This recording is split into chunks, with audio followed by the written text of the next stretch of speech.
Okay, isang mapagpalang gabi po sa ating lahat, mga kapatid. Tayo pong lahat ay tumayo. Open our Bible in the book of Mark 9:24. Are you there? Okay, sabay-sabay po natin basahin. Bible says, "And straightway by the father of the child cried out and said with tears, Lord, I believe. Help thou my unbelief."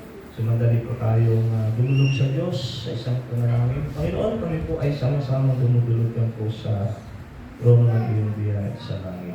Hinihiling po namin ang iyong paggabay, pagtuturo at sa amin sa gabi ito. At ano sa amang may kasalanan ay amin po pinapagpapagod. Gamitin mo po yung munting lingkod na ipangaral o isang buong linaw at sa mapagarihan po ng Panginoon. Abutin kami, O Lord, sa amang liman naroon sa luping ito. Encourage mo po kami na manalangin at magtiwala po sa iyo. As na we pray, thank you and be seated. Okay, obviously prayer ang ating paksa at pinamagatan natin itong overcoming doubt through faith. Okay, dito kasi may nangyaring tinatawag na midterm na yung dissonance. Ang dissonance kasi ito yung bang yung ating reality ay hindi siya tugma sa ating pananampalataya. For example nito nung kamakailan lang galing kami sa iba, no? At yun nga, nagpa-enroll si Iris. Pero kasi ang purpose namin doon para i-assist lang siya. At sa madaling sabi, nagulat kami sa yung palang kursong nursing, ano pala yan, gastos. Isa sa mga pinaka-gastos na sa kurso sa kolehiyo. Kasi yung mga, narinig ko ito I just heard, sa mga, kasi meron kami nakausap doon sa karinderya na anak nila first year, yung mga nursing student, sabi may mga expense sa laboratory, textbook, tapos every year tumataas pa yung mga, siyempre uniform, ang dami, yung boarding house, grabe. So, ako naman, naapektuhan din ako kasi siyempre sometimes we do the math, hindi yata nagkaroon akong gano'n na hindi kakayanin ang pocket ko yung gastos, no?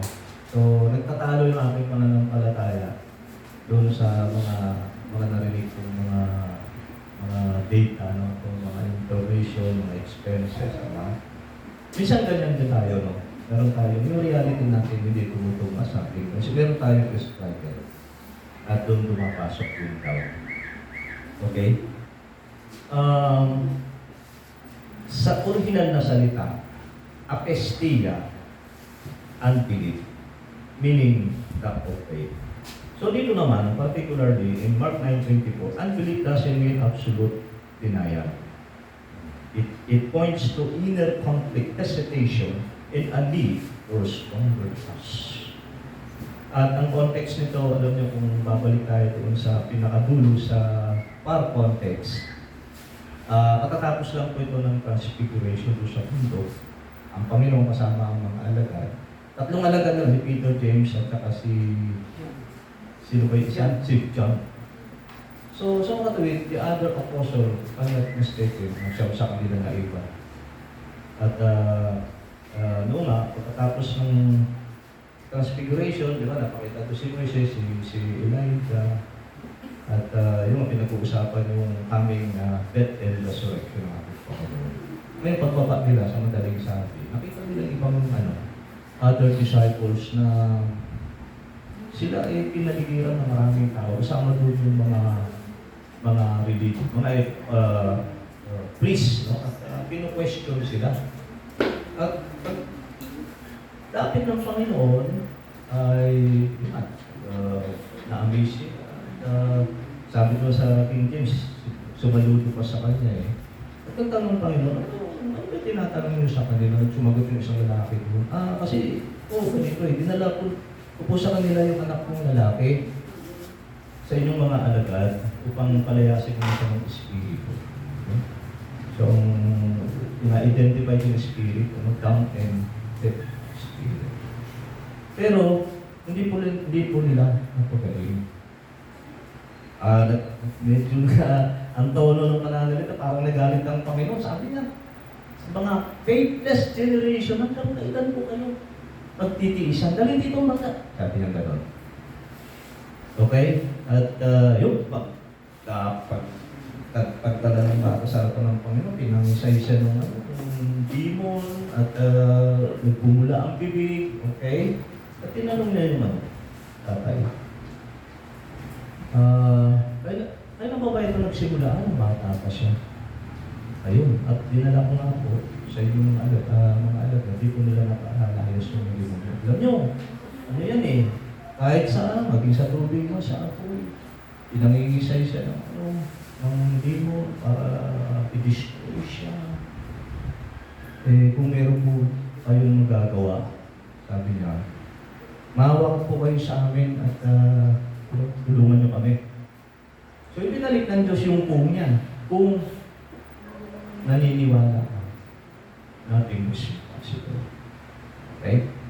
At yun nga, pagdating ng lapit ng marami pang mga tao, pinalayas ng ikaw, down and deep spirit, sabi niya, lumabas ka sa mga, yung evil spirit, ang pinamisay yung ng matindi, tapos lumabas. Akala ng mga tao patay na yung bata, pero nuwakan ng Panginoon sa kamay, itinayo at tumindig. Okay? Sa bandang huli, kasi 16 verses to, sa verse 29, ito ang nakaukaw ng aking pansin. Sapagkat, I just discovered na wala pala ito sa ibang modern Bible version. Umitit yung salitang fasting. Yung iba naman, wala talaga yung talata na yun. Kasi, pagkatapos ng miracle that already took place, privately, in-approach ng mga alagad ng Panginoon, sabi, Panginoon, bakit di namin napaalis yung o sa mga espiritu? Ay, hindi kakayanin yan kung walang prayer at fasting. Importante, ba't tinanggal yun ang sinunod ng mga Bible corrupted sa King James Bible corrupted? Mahalaga ba yun? Nandun ang susi. Yeah. Okay, so ngayon mga kapatid, how do we as Christian move from the paralyzing it of doubt to the establishing peace of faith? Sa madaling sabi, how to overcome doubt? Okay, isa lang ang ating purpose. At paano? Just believe on Jesus. Yeah? Simple said. Okay? Pero accurate po. So, pansin natin, balik tayo sa main verse. The father's cry was, Lord, I believe, help thou my unbelief. So, this is the dual reality of the Christian walk. Holding a seed of faith in one hand and a bag of doubt in the other. Naniniwala pa ko. Walang Kristyano sa tanang buhay Kristyano na hindi nagkalimdaman. Amen? So dito, yun nga, ang ating tema, overcoming doubt through faith. At yung just believe on Jesus, yun yung tinuturo ng entire passage. So mayroong dalawang expression dito ng pananampalataya na umitin sa ibang modern Bible version. Una, yung through faith. Mark 9:29a. Ito sinasabi, when the disciples came, Jesus noted that this kind cannot come out by anything but prayer and fasting.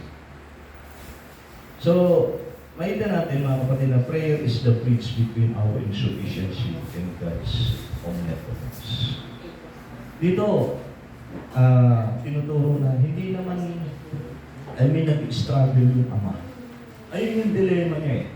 Kasi kung i-analyze nyo yung passage of this scripture, tinanong siya ng Panginoon eh, kailan ba nagsimula ito? Wala pa ng bata. Ibig sabihin, hindi siya kusang gumaling o umalis yung dumb and deaf spirit. At pangalawa, ang dilema niya, inilapit niya sa mga alagad at tiri na pakis ng demon. Hindi naman yung masyad personally kilala ang ating Panginoon. Marami narinig niya lang yung mga miracles na ginawa ng ating Panginoon. Ikaw kaya, ilagay mo yung shoes mo doon sa shoes ng tatay. Ano ang magiging dilema mo? baka hindi niya rin, paano kung hindi niya mapagaling katulad ng mga alagad, saka since child ito, hindi pa gumagaling eh. Di ba? Kaya nung tinanong siya ng Panginoon, kung may pananampalataya ka, mangyayari ang lahat. Amen? Anong sabi niya? Di nakita niyo yung struggle ng ama? Kung imagine mo to, abang sumisigaw siya, umiiyak siya eh. Sabi doon eh. Sabi niya, Lord, I believe. Pagkatapos, help thou my unbelief. Kita niyo na? Ito ang reality na minsan dinidinay ng maraming Kristyano. Minsan tinitake natin yung ating faith. Pero ang reality, laging naririyan ang pagkaalinlangan. Nag-i-struggle tayo. Yun yung dilemma natin. Paano kung hindi sagutin ng ibigay ng Diyos, hinihingi ko? Diba? Kita niyo mga kapatid. At dito mga kapatid, mayroong isang ilustrasyon na ginamit ang ating ang mustard seed. Alam niyo ba ang mustard seed is at 2 mm. Yung spec niya, napakaliit niya. Ano ha? Ito, kung idadrop ko lang ito sa lupa, yet it grows into a 12-foot tree. Ganun kataas yun. Ang liit lang. Kung i-cross-reference natin doon sa itong gospel na kung mayroon ka lang pananampalataya na kasing laki ng buto ng mustasa, magagawa mo. Diba, ang punong sikomoro ay mabunot at matanong silang tayo. Anong sinasabi ng Panginoon? Degree of faith ba? O sinasabi niya directly, kung mayroong ang pananampalataya. Amen? So, the truth is, the miracle isn't the size of your faith. It is the source of its life. Kapag may connection na, as long as na meron kang faith, hindi walang degree, walang amount ang pinag-usapan dito. Just enough faith on Jesus. Makakakonect ka sa throne. Enough yan pa mo, miracle will take place. Ikaw kaya, sa ama, yung dilemma ng ama, since child, hindi ko magaling. Hindi nabanggit kung ilang taon, malo kung 20 years old na, 20 years ang magsasuffer yung bata. Tapos dinala sa mga Kristiyano. Di ba ganyan din tayo? Minsan tayo mga Kristiyano, tayo yung number 1 faithless. Ha? May isang bagay kang hinihingi sa Diyos. Hindi binibigay, nag-aalilangan ka na ngayon, di ba? At gumagawa ka na sa sarili mong resources kung paano mo masosolve ang problema without putting upward view. Amen? Ako, nadala ako niyan. Nakita kami ng iba, naranasan ko. Yung dilemma ko kasi, siyempre, Pastor, I walk by faith. I don't have pang account. May calculation, I do the math. Paano po? I run, my bank is run out of money. Paano ko i-sustain ito? Kasi ang pananampalataya hindi kino-compute. Di ba? Ang ibig sabihin, wala akong pananampalataya pala. Pero hindi, nakarelate ako doon sa tatay. As long as na ako yung nag-aalinlangan, ibig sabihin, mayroon akong pananampalataya. Kasi ang pananampalataya, ibig sabihin niya, to mind. Ibig sabihin, habang ikaw ay nag-i-struggle na nag-aalinlangan, mayroon ka pa rin pananampalataya. Amen? Mawa ba natin? So you don't need mountain-sized faith to move a mountain. You only need a seed of faith placed in a big cup. Isa nakatingin tayo sa problema natin. Bakit? Diyos natin, Diyos natin. Hindi kailangan maging mountain ng size ng pananampalataya. Just enough faith on Jesus. And the miracle will take place. At kung na nangyayari dun sa ama. Mga alagad eh. Siyam na alagad. Ang sabi ng Panginoon sa faith test kayo.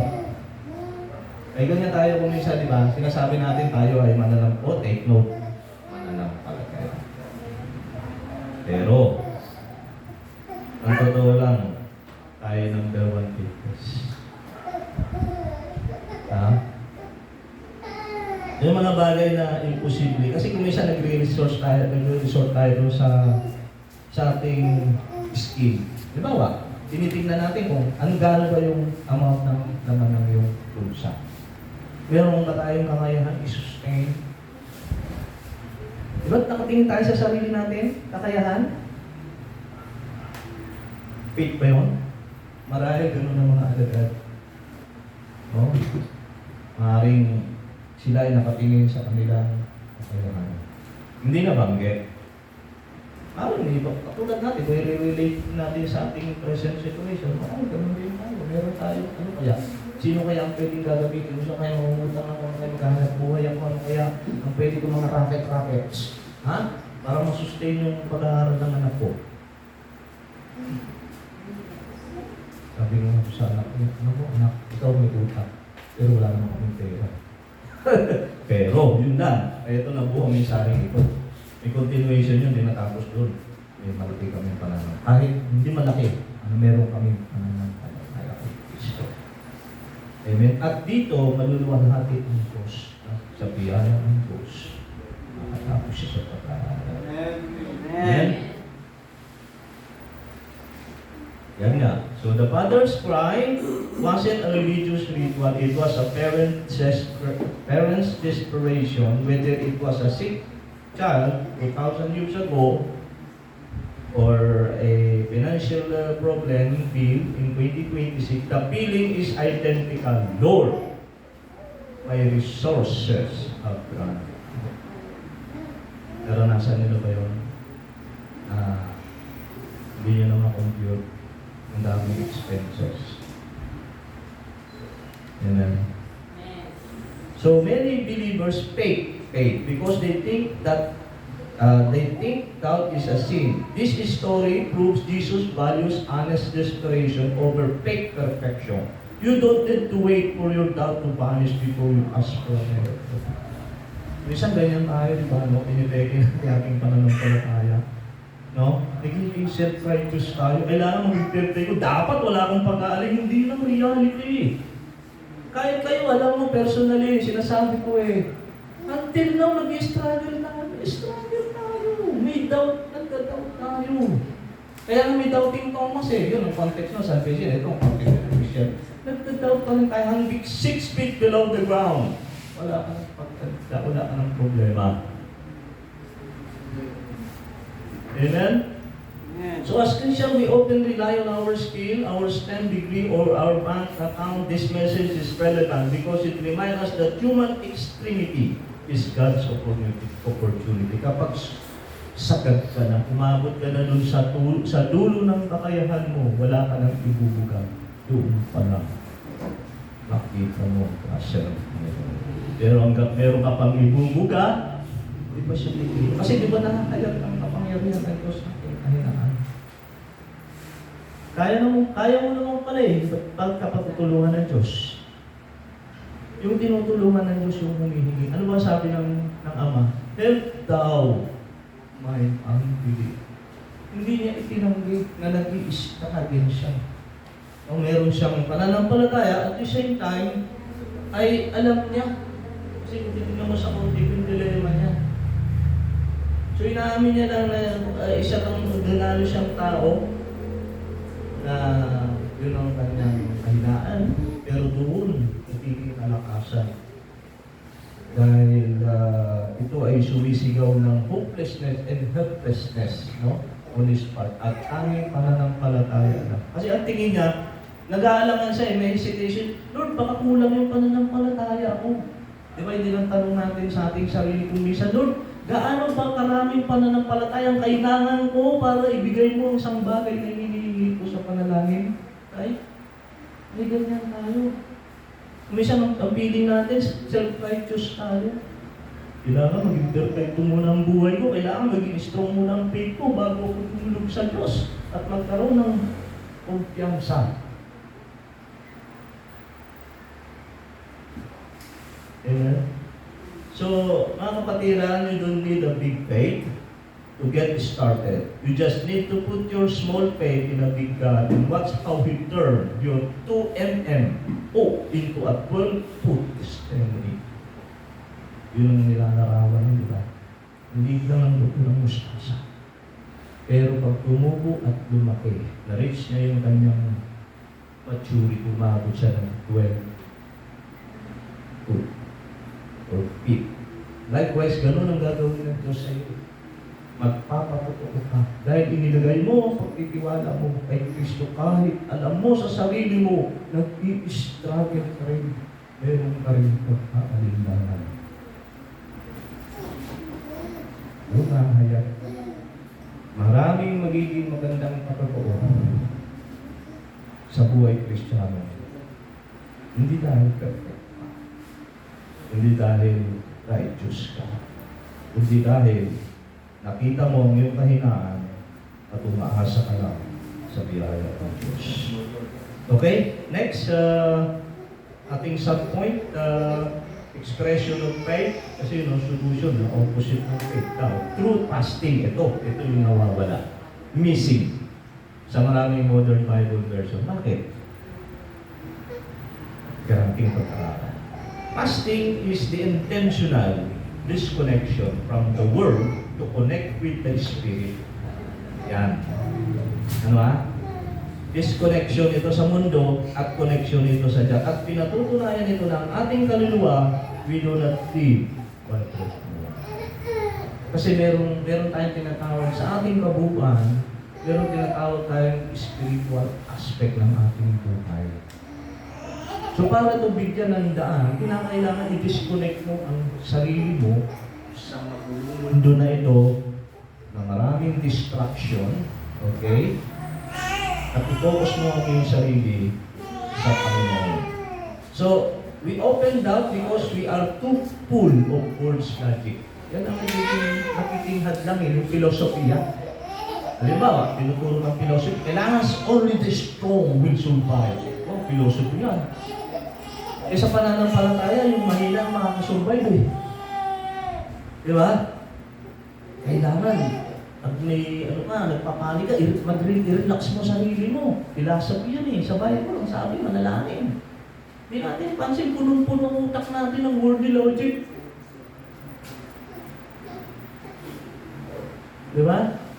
Kailangan, mahusay ka sa ganito, ganyan. Dahil very highly competitive ang mundong ito, kailangan may pataas ang pinag-aralan para makasabay ka. Ganun eh, ganun ang hamon ng mundong ito eh. So napansin nyo, parang mawala ang pananampalataya sa Diyos. Nagiging masyadong humanistic.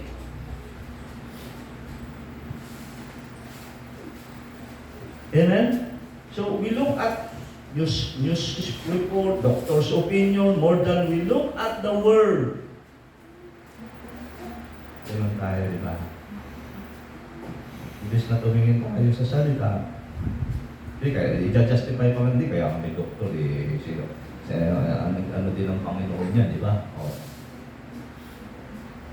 Pero totoo lang, ang final healer natin ang Diyos.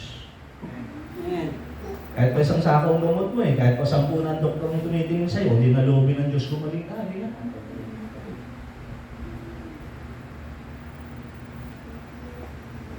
Okay, so fasting clears yung mga basura sa worldly impossibility.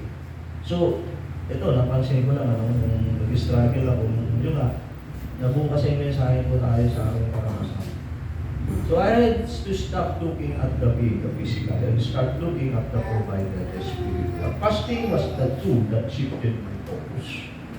Hindi na, pinag-usapan namin ni Brother Archie, ano ba ang kalagahan ng fasting? Kailangan ba talaga? Kasi sabi ng Panginoon, kung wala ang dalawang ito, prayer and fasting, na ito kasi expression ng ating pananampalataya. Ang pananampalataya kasi opposite ng tao. Okay? Ngayon, oo nga naman, common sense lang.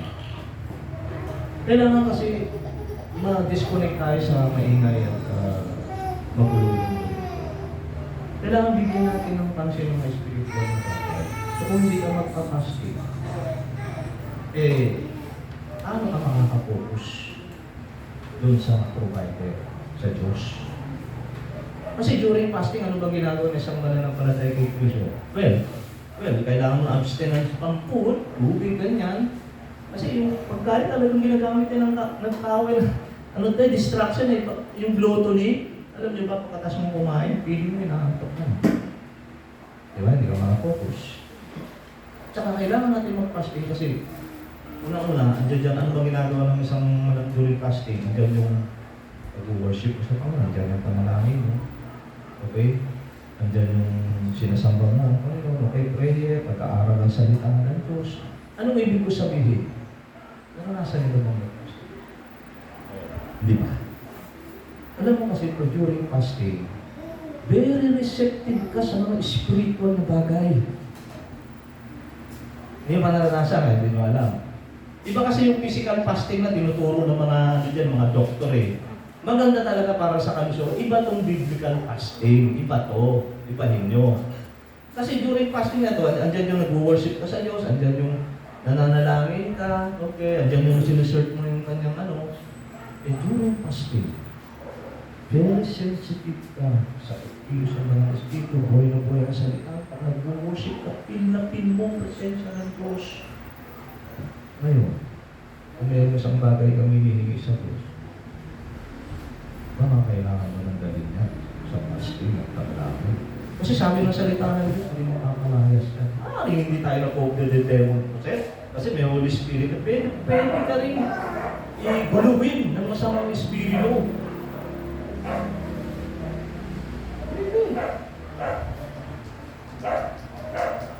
Kasi si Satan nakakapag-input siya ng mga negative thoughts sa utak natin. Discouragement, fear, doubt. Diba sa kanya lahat siya?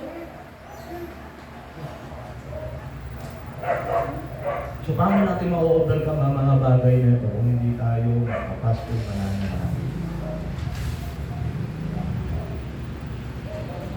Okay? So, in our instant gratification culture, we are tempted to fix things ourselves. Pero tayo ganun ito. Para mapalagay tayo. Naghahanap po sa pamamagitan ng sarili natin o mga resources natin. Hindi, kailangan mo bayaran na yan. Okay, para naatat na ako. May handa na lahat. So, mababawasan ba ako ng isipin sa buhay? Yung masama pa ng exercise, yung pag-exercise ng faith ko doon nasa. Masasanay ka lamang na magtiwala sa sarili mo. Well, pwede tayo mangalan ng ibang tao. Pwede. Kasi, kinarer natin eh. Pero ang tanong, napapuriyan lang po sa ito. Akala natin, yung kalakasan natin, kahinaan natin yun. Mga kapatid, kahinaan natin. So yun, no? We scroll for answer instead of seeking them. Fasting is relatable to every Christian because it is a universal reset button.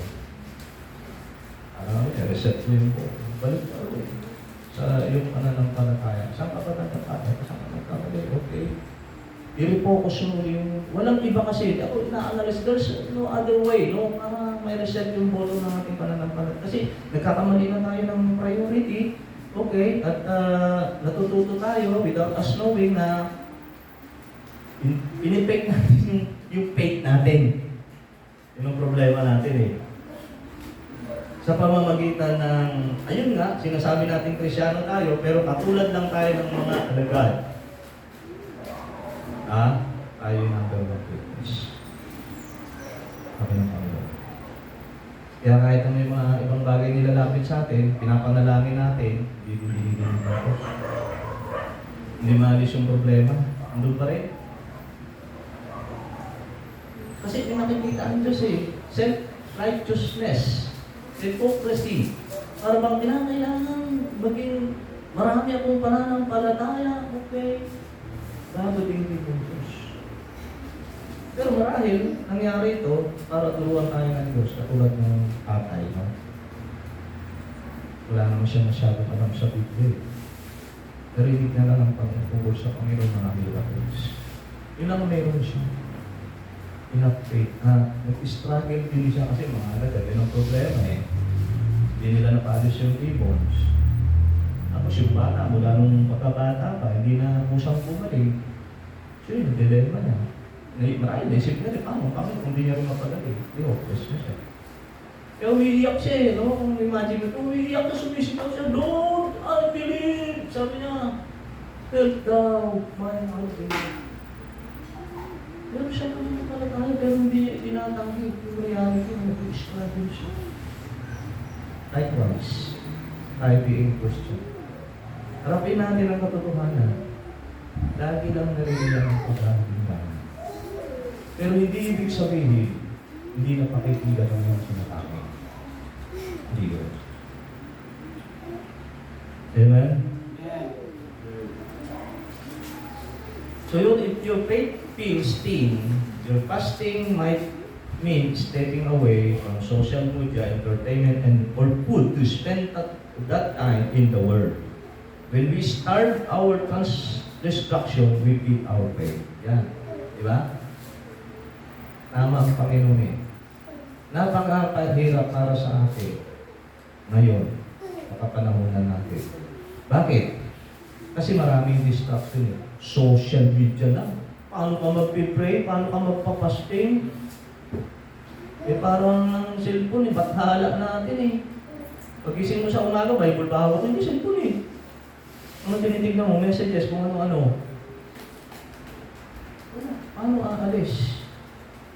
Yung mga problema natin, yung mga nagpapa-oppress sa atin ng mga negatibong bagay na galing sa kahawa. Eh kahit pinagpipray natin dito, kasi nandun pa rin. So, sabihin, para sa Diyos, mahalaga yung bigyan mo ko ng panahon para gano'n sila sa atin ng Diyos. Seryosohin mo. Kasi seryosong bagay ito eh.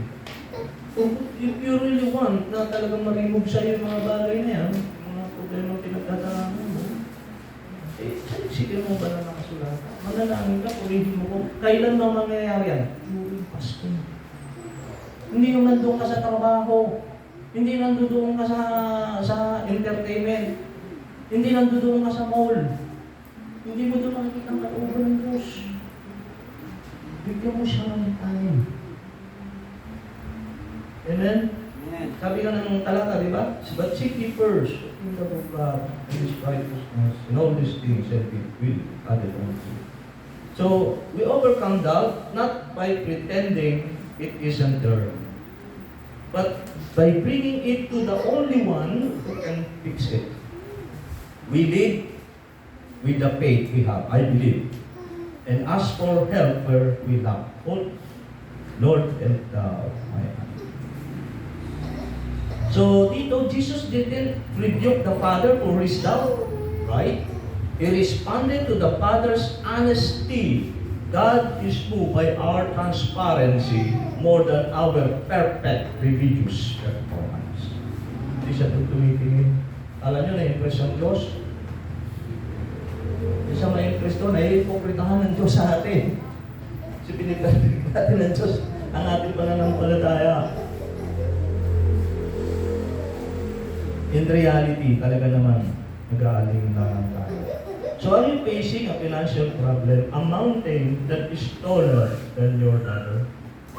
May iba yung hagdanan para hindi mo maabot yung solusyon para sa problema mo. Stop trying to solve the math and starting the problem. Nalala ko bago ako magtapos. Nagalit ang Panginoon kay Haring David. Bago sila makipaglaban, binilang niya yung kanyang mga tauhan. Kumilo si David ng lakas sa kanyang pananampalataya. Bakit mo binibilang? Binibilang mo ba? Sinusukat mo ba ang kakayahan ng Diyos? By doing the math. So commit this week to a period of fasting, specifically asking God to help your unbelief. Subukan mo mag-fasting ngayon. At specifically yun ang hingin mo sa Diyos kasi nandun ang problema. Tulungan ka ng Diyos sa pag-aalinlangan. Hindi ka ba nag-aalinlangan? Really? Wow. Abnormal yun. Tao hindi nag-aalinlangan. So regarding your specific mountain. So faith is not the absence of doubt. It is the presence of God in the midst of it. Ito may sayo ng Diyos sa atin sa pagkakas. God alone will give us glory. Amen. Amen.